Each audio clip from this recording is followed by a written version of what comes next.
अस्सलाम वालेकुम भाइयों भाइयों के बहनों, मैं हूं आपका फेवरेट यूट्यूबर इमरान मानी और आप देख रहे हैं गेम लवर्स जी। आज जो मैं अपनी वीडियो लेकर आया हूं वो है प्ले स्टेशन 5 की अनबॉक्सिंग। तो बहुत ही शानदार वीडियो, शुरू से लेकर आखिर तक सब कुछ इस वीडियो में बता दिया गया है।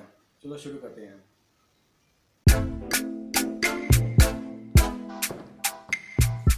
कभी कभार ऐसा होता है कि कुछ अनबॉक्सिंग्स ना बहुत ज़्यादा स्पेशल होती हैं। अस्सलाम वालेकुम everyone, this is Bilal from video वाली सरकार और ये है प्ले स्टेशन 5 की अनबॉक्सिंग पाकिस्तान के अंदर। And yes, this is the first play station जो कि मैं खुद ज़ाती तौर पे ख़रीद सका हूँ और वो भी नई कंडीशन में। प्ले स्टेशन 4 यकीन करें मेरी पहली प्ले स्टेशन थी पूरी ज़िंदगी की। उससे पहले इतने पैसे ही नहीं थे कि प्ले स्टेशन हम ख़रीद सकें। तो ये मेरे लिए एक बड़ा मोमेंट है। अब इस वीडियो के अंदर हम इसकी अनबॉक्सिंग करेंगे।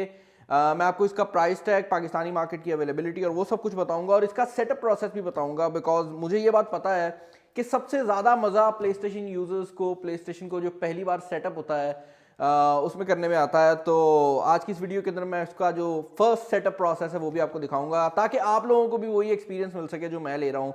बिकॉज ऑनेस्टली स्पीकिंग आप लोगों की वजह से ये पॉसिबल होता है कि मैं इस तरह के लेटेस्ट गैजेट्स यहाँ पर अनबॉक्स कर पाता हूँ। तो व्हाट आई वांट इज़ कि ये जो टाइम है ये मैं आप लोगों के साथ जितना ज़्यादा हो सके शेयर करूँ। तो हम पहले इसकी अनबॉक्सिंग करते हैं और उसके बाद मैं आपको इसका जो पूरा सेटअप प्रोसेस है वो दिखाऊंगा। प्ले स्टेशन 5 के रिलेटेड जो सबसे ज्यादा इंपॉर्टेंट फीचर होने वाला है वो इसका कॉर्नर पे लिखा हुआ फीचर है, जो कि 8K सपोर्ट, 4K 120 FPS की सपोर्ट और उसके अलावा HDR की सपोर्ट होने वाली है। अब ये ऐसे फीचर्स हैं जो कि इससे पहले हमें प्ले स्टेशन सीरीज के ऊपर देखने को नहीं मिले, तो ये इसकी मेन हाइलाइट्स हैं।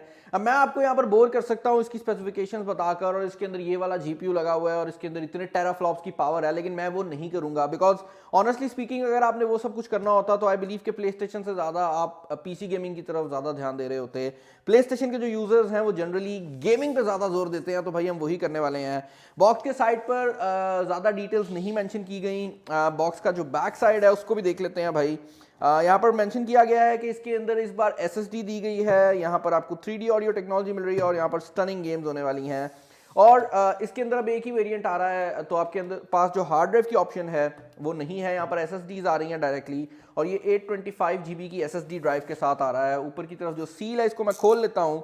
बाय द वे इनका जो ऑफिशियल प्राइस टैग है वो काफ़ी कम है, लेकिन इस टाइम ये जितना कोई प्रोडक्ट ब्लैक हो सकती है ना उतना ब्लैक हो रही है। और यही वजह है कि इसका इस टाइम पाकिस्तानी मार्केट में जो प्राइस टैग है वो अराउंड 2,30,000 से 40,000 के करीब है, डिपेंडिंग अपॉन कि आप इसको कहाँ से बाय करते हैं। और क्योंकि आगे हॉलीडे सीज़न आ रहा है और हॉलीडे सीज़न से ज़्यादा कोविड की छुट्टियाँ हो गई हैं, तो उसके रहते आई एम एक्सपेक्टिंग कि इसका प्राइस टैग शायद और ऊपर चला जाए, क्योंकि अभी इंटरनेशनल मार्केट के अंदर भी इसकी जो प्राइसेस हैं वो ज़्यादा कम नहीं हो सकी। तो इसका ये जो ऊपर वाला बॉक्स है इसको हम निकाल लेते हैं। एंड आई एम एज्यूमिंग कि इसके अंदर कुछ एक्सेसरीज होने वाली हैं। तो इस बॉक्स के अंदर सबसे पहले तो आपको देखने को मिल जाता है इसका ये नया कंट्रोलर, और इसकी जो लुक है वो काफ़ी ज़्यादा डिफरेंट है।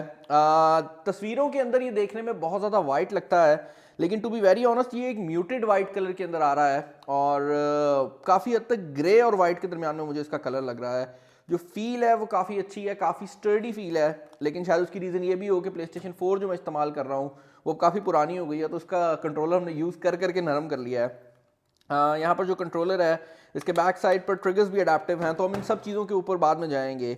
अभी के लिए मैं यही रिकमेंड करूंगा कि अगर आप थोड़ा सा वेट कर सकते हैं तो आप अभी प्ले स्टेशन 5 को परचेज मत करें। उसकी रीज़न ये है कि इसका जो प्राइस टैग है वो बहुत ज़्यादा कम होने वाला है। इनफैक्ट मैंने भी यही सोचा था कि मैं इसकी जो अनबॉक्सिंग वीडियो है वो थोड़ी लेट अपलोड करूंगा, लेकिन उसके बाद आप लोगों की काफ़ी रिक्वेस्ट आई तो आई डिसाइडेड कि मैं इसकी जो अनबॉक्सिंग वीडियो है वो अपलोड कर दूं। यहाँ पर कुछ पेपर मैनुअल्स आपको देखने को मिल जाते हैं और उसके अलावा आपको यहाँ पर आई गेस कुछ वायरिंग्स वगैरह देखने को मिलेंगी। ओके, ये वायरिंग नहीं है, ये इसका स्टैंड आई गेस, निकाल लेते हैं इसको भी हम।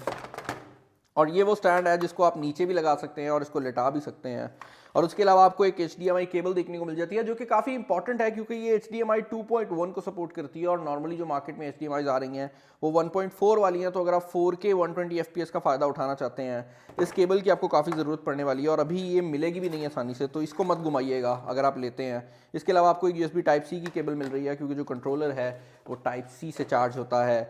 फाइनली अगर मैं बॉक्स को थोड़ा लिटा लूँ तो हम अपना जो गेमिंग कंसोल है उसको बॉक्स से निकाल सकेंगे। और अभी तक मैंने इस डब्बे को 3 से 4 जगह से फाड़ लिया है, तो अगर कोई बंदा ये पहले शायद मुझसे वापस ले भी लेता, तो अब तो भाई कोई ऐसा सिनेरियो नहीं है, तो इसको खेलना ही पड़ेगा हमें। और ये काफ़ी भारी भी है। ओके ओके, इसका ऑनेस्टली जो वेट है ना, वो जो छोटे कॉम्पैक्ट पीसीज आते हैं ना, उससे थोड़ा ज़्यादा ही होगा। तो ये काफ़ी भारी है। लाइक अगर आप इसको PlayStation 4 से कंपेयर करते हैं तो इसका वेट मुझे काफ़ी ज़्यादा लग रहा है। और ये इस प्लास्टिक रैप के अंदर मौजूद है, और रैप हम इसका उतार लेते हैं। और यस भाई, this is it, this is the PlayStation 5। और ये है इसकी पाकिस्तान के अंदर अनबॉक्सिंग। आई होप कि आपको ये अनबॉक्सिंग वीडियो तो पसंद आ ही रही होगी। इसको अब सेटअप करते हैं, इसको लगाते हैं और देखते हैं कि इसका ओवरऑल जो एक्सपीरियंस है वो कैसा रहता है। यहाँ पर जो डिज़ाइन है वो काफ़ी डिसेंट लग रहा है मुझे, काफ़ी खूबसूरत डिज़ाइन है। और ऑनेस्टली कुछ लोग कह रहे थे कि ये वाइट कलर में प्यारी नहीं लगेगी। मुझे तो ये वाइट और ब्लैक कॉम्बिनेशन काफ़ी डिसेंट लग रहा है, काफ़ी फ्यूचरिस्टिक लग रहा है। तो आई डोंट नो आप किस पार्क के अंदर है, मुझे तो ये वाइट और ब्लैक बहुत पसंद आया है। तो यार PlayStation 5 जो है, इसको लगाने के लिए मैंने QLED टीवी की अनबॉक्सिंग पहले भी की थी, तो हम उसको वहीं पे लगा रहे होंगे। अब ये जो सेटअप है ये यहाँ इस ऑफिस में नहीं रहने वाला, मैंने इस सबको घर मूव करना है। लेकिन अभी के लिए मैं इसको यहाँ नीचे सेटअप करने का सोच रहा हूँ, क्योंकि ये इतनी लंबी है कि सामने तो रख नहीं सकते।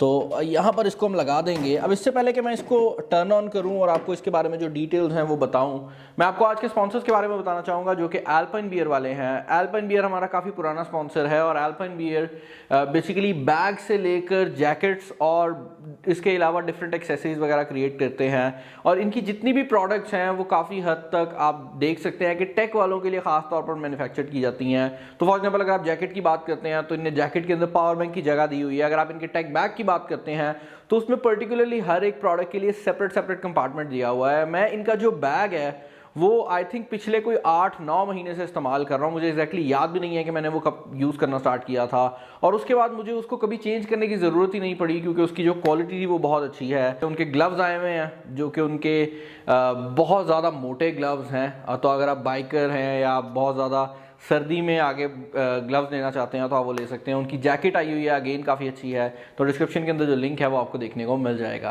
ओके भाई, तो जैसे मैंने इसको ऑन किया ये अपडेट मांग रहा था, और इंटरेस्टिंग चीज़ ये है कि अब ये दोबारा अपडेट कह रहा है, लेकिन इस बार जो अपडेट है वो भाई इस कंट्रोलर के रिलेटेड होने वाली है। तो आई थिंक इस कंट्रोलर की भी जो फर्मवेयर है वो अपडेटेबल है, और यही वजह है कि ये कंट्रोलर की अपडेट कह रहा है, लेकिन इसको हम बाद में कर लेंगे। और अभी के लिए मैं अपनी जो आईडी है वो भी लॉगिन नहीं कर रहा, जस्ट फॉर द सेक कि मैं आपको दिखा सकूं। और यहाँ पर एवटार्स हैं जिनको आप सेलेक्ट कर सकते हैं। काफ़ी एवटार्स PlayStation की गेम्स में से हैं, तो let's select Spiderman because why not.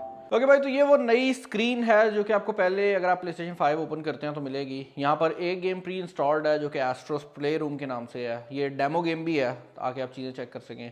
आपकी मीडिया गैलरी है, और उसके अलावा यहाँ पर आपकी गेम लाइब्रेरी के नाम से एक ऑप्शन है जिसके अंदर एक अनरीडेबल डिस्क आ रहा है। PlayStation ने मेरी ज़िंदगी उल्टी करके रख दी है। मैंने PlayStation के अंदर DVD डाली थी, और मुझे अब रियलाइज़ हुआ है कि जो ब्लू-रे ड्राइव है वो देखने में सीधी लग रही थी, लेकिन मैंने उल्टी डाल दी थी। तो अब मुझे पूरी PlayStation को टर्न ओवर करना पड़ेगा। लेकिन खैर अभी के लिए हम यहाँ पर जो गेम है वो इंस्टॉल कर लेते हैं। कॉल ऑफ ड्यूटी है, तो इसके 3 नोड्स हैं, इसको इंस्टॉल करते हैं और फिर मिलते हैं। ओके भाई, तो ये वो स्क्रीन है जिसका मेरे हिसाब से आप लोगों का देखना बहुत ज़्यादा ज़रूरी है। और इस स्क्रीन के ऊपर पहली चीज़ तो ये आपको बताते हैं कि आपके कंट्रोलर पे वाइब्रेशन कितनी है। और कंट्रोलर की जो वाइब्रेशन है वो ऐसे फील होती है कि कंट्रोलर के अंदर मोटर जो है वो मूव कर रही है। तो पहले कंट्रोलर की वाइब्रेशन सिर्फ उसकी टांगों में फील होती थी, लेकिन अब पूरे कंट्रोलर में होती है। अगली चीज़ जो आपको दिखाई जाती है वो आपका ट्रिगर इफेक्ट है। बेसिकली इसके जो ऊपर वाली साइड पे मौजूद ट्रिगर्स हैं, जब आप इनको दबाते हैं तो आपको बाकायदा ऐसे फील होता है कि ये ज़ोर ले रहे हैं ना। तो इतना सिंपल नहीं रहता, और जब आप इसको दबा के रखते हैं तो वाइब्रेशन भी काफ़ी अच्छा इफेक्ट देती है। तीसरी चीज़ जो आपको दिखा रहे हैं वो आपका टच पैड है, और ये by the way astro game है जो इसकी बिल्ट इन गेम है ना। Motion sensor I think PlayStation 4 में भी काफ़ी अच्छे थे, तो वो भी हैं। आप कंट्रोलर को मूव करते हैं तो उसके हिसाब से जो आपका मोशन सेंसर है वो काम करता है। और नेक्स्ट चीज़ जो है आई गेस वो आपका माइक्रोफोन है। मैं बोलूँगा तो वो लाइट देगा, और that's pretty much it. So PlayStation को तकरीबन 1 दिन से हम लोग प्ले कर रहे हैं, और अब अगर मैं आपको इसके रिलेटेड अपने फाइनल ओपिनियंस दूं तो भाई सबसे पहले तो आ जाते हैं इस कंट्रोलर के ऊपर, क्योंकि आई बिलीव कि इस पॉइंट पर मतलब अगर आप आज PlayStation 5 को ख़रीदते हैं तो सबसे बड़ा डिफरेंस जो कि आपको PlayStation 5 और PlayStation 4 Pro या 4 में मिलेगा वो इसका कंट्रोलर होने वाला है। इसका कंट्रोलर वाकई ही एक नेक्स्ट जनरेशन कंट्रोलर है। आपको वाइब्रेशन ज़्यादा देखने को मिल जाती है, आपको हैप्टिक फीडबैक बहुत अच्छा देखने को मिल जाता है, और उसके अलावा ये जो ट्रिगर्स हैं ये हर गेम में डिफरेंटली बिहेव करते हैं। तो फॉर एग्जांपल अगर आप किसी गेम के अंदर कोई बहुत बड़ी गन चला रहे हैं तो ये बहुत भारी हो जाएंगे, और अगर आप कोई मशीन गन चला रहे हैं तो ये आपको वापस रिस्पॉन्स भी प्रोवाइड करेंगे। तो कहने का मकसद ये है कि ये जो ट्रिगर्स हैं ये मेरे हिसाब से PlayStation 5 का वो पहला डिफरेंस है जो कि आप अगर आज इसको परचेस करते हैं तो आप नोटिस करेंगे। इसके काफ़ी ऐसे डिफरेंसेस हैं जो कि ओवर द टाइम आपको नजर आएंगे। फॉर एग्जांपल अगर आप बात करते हैं इसकी स्टोरेज की, तो यहाँ पर आपको 825 GB की SSD देखने को मिल जाती है, जिसमें से आपको तकरीबन 650 GB जो डेटा है वो देखने को मिलता है अगर आप गेमिंग करना चाहते हैं, क्योंकि बाकी जो स्पेस है वो आपके ऑपरेटिंग सिस्टम ने ऑक्यूपाई की हुई है। और उस स्पेस को यूज़ करते हुए जो भी गेम आप PlayStation 5 की इंस्टॉल करेंगे तो उस गेम के साथ आपको जो लोडिंग टाइम्स हैं वो PlayStation 4 की निस्बत या तो बहुत कम देखने को मिलेंगे, या कुछ गेम्स के ऊपर तो लोडिंग स्क्रीन नहीं आती। फॉर एग्जांपल अभी के लिए जो गेम्स मैंने इंस्टॉल की हैं उनमें call of duty black ops cold war है, और इसमें हल्का सा एक टिकर चलता है जो लोडिंग का आता है, और उसके बाद गेम जो है वो स्टार्ट हो जाती है, और ये फ्री फॉर ऑल वाली जो गेम है ये वो गेम है। उसके अलावा यहाँ पर मैंने कुछ PlayStation 4 की गेम्स को भी इंस्टॉल किया है, जिसमें मॉर्टल कॉम्बैट X और टेकन 7 है। और इसके रिलेटेड मैं ये कह सकता हूँ कि अगर आपने इससे पहले PlayStation 4 Pro को यूज़ किया है और वो गेम को फास्ट चला रहे थे तो मोस्ट प्रॉब्ली इसका भी रिजल्ट वैसा ही रहने वाला है, क्योंकि ये गेम को 60 हर्ट्ज के ऊपर चलाते हैं। तो गेम खेलते वक्त आपको ज़रूर फील होता है कि गेम थोड़ी ज़्यादा स्मूथ है अगर आप PlayStation 4 से कंपेयर करते हैं, लेकिन इन जनरल PlayStation 5 के जो एडवांटेजेस हैं वो आपको PlayStation 4 की गेम्स में नहीं मिलते। तो अगर आपके पास पुरानी गेम्स पड़ी हैं आप उनको खेल ज़रूर सकते हैं, लेकिन वो ऐसे ही चलेंगी जिस तरह वो PlayStation 4 की गेम्स है। और इनमें लोडिंग स्क्रीन्स भी आती हैं, थोड़े टाइम के लिए आती हैं लेकिन आती ज़रूर हैं।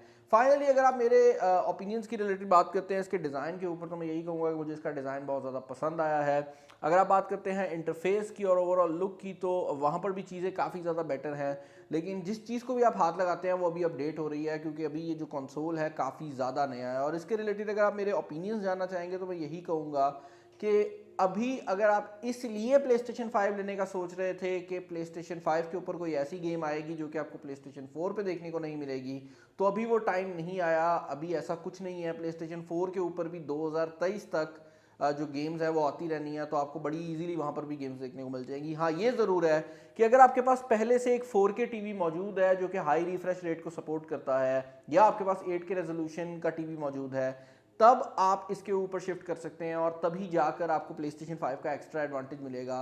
वरना अगर आपके पास कोई टीवी ऐसा है जो कि हाई रिफ्रेश रेट को सपोर्ट नहीं करता, तो आई डोंट थिंक सो कि अभी PlayStation 5 का कोई फ़ायदा रहने वाला है। और इसके अलावा यहाँ पर ये चीज़ भी क्लियर कर दूँ कि PlayStation 5 के अंदर जो एडवांटेजेस हैं वो हर गेम में नहीं आ रहे। For example call of duty जो है वो 120 हर्ट्ज पे नहीं बल्कि 60 हर्ट्ज पे चल रही है। अगर आप स्पाइडरमैन की बात करते हैं तो स्पाइडरमैन के अंदर रे ट्रेसिंग को ऑन करते हैं तो वो 30 हर्ट्ज पे चली जाती है। तो कहने का मकसद ये है कि अभी जो इसके एडवांटेजेस हैं वो आहिस्ता आहिस्ता करके हमें डिफरेंट गेम्स में मिलेंगे, और एक गेम एक चीज़ लेकर आएगी तो दूसरी गेम दूसरा चीज़ लेकर आएगी। तो ऐसा नहीं है कि आपको हर चीज़ जो है वो यहाँ पर आउट ऑफ द बॉक्स देखने को मिल जाएगी। और मैं यही रिकमेंड करूँगा कि अभी के लिए अगर आप अपने पैसे बचा सकते हैं तो आई वुड रिकमेंड कि आप अभी रुक जाए। PlayStation 5 अभी बहुत ज़्यादा महंगा है, इसकी प्राइस काफ़ी नीचे जाने वाली है, और तभी मैं आपको रिकमेंड करूंगा कि आप PlayStation 5 को परचेस करें। लेकिन जो चीज़ आपने परचेस करनी है वो है अल्पाइन बियर का गियर, क्योंकि ऑनेस्टली स्पीकिंग अल्पाइन बियर हमारे बहुत ज़्यादा अच्छे स्पॉन्सर रहे हैं और काफ़ी टाइम से हमें स्पॉन्सर कर रहे हैं। और जब भी कोई महंगा फ़ोन आता है या कोई ऐसी चीज़ आती है जो कि हम बजाते खुद नहीं खरीद सकते, तो वो हमारी वीडियो को स्पॉन्सर कर देते हैं, और उनकी मदद से ही हम आज आपको PlayStation 5 दिखा सके हैं। तो उनका लिंक आपको डिस्क्रिप्शन में मिल जाएगा, डू चेक देम आउट। काफ़ी अच्छे लोग हैं और ओवरऑल कस्टमर सर्विस की मैं गारंटी दे सकता हूं, तो आपको वहां पर भी कोई इशू नहीं आने वाला। इस वीडियो में इतना ही, अपना ख्याल रखिएगा। PlayStation 5 के रिलेटेड आपके क्या ओपिनियंस हैं मुझे बताइएगा। अगर आप इसका मुकम्मल रिव्यू चाहते हैं तब भी मुझे बता दें। इसमें काफ़ी नई चीज़ें हैं छोटी छोटी जो कि शायद मैंने इस अनबॉक्सिंग में डिस्कस ना की हूँ, तो मैं रिव्यू में कर दूंगा। सब्सक्राइब नहीं किया तो कर लें। इस वीडियो में इतना ही। This is Bilal signing off. अल्लाह हाफ़िज़। बहुत ही ज़बरदस्त, बहुत शानदार वीडियो, PlayStation बहुत ही कमाल का। अगर आपको ये वीडियो अच्छी लगी तो लाइक कीजिए, सब्सक्राइब कीजिए, कमेंट कीजिए और साथ में घंटी के बटन को दबा दीजिए। मैं मिलूंगा आपको अगले वीडियो में, तब तक के लिए इजाज़त दीजिए।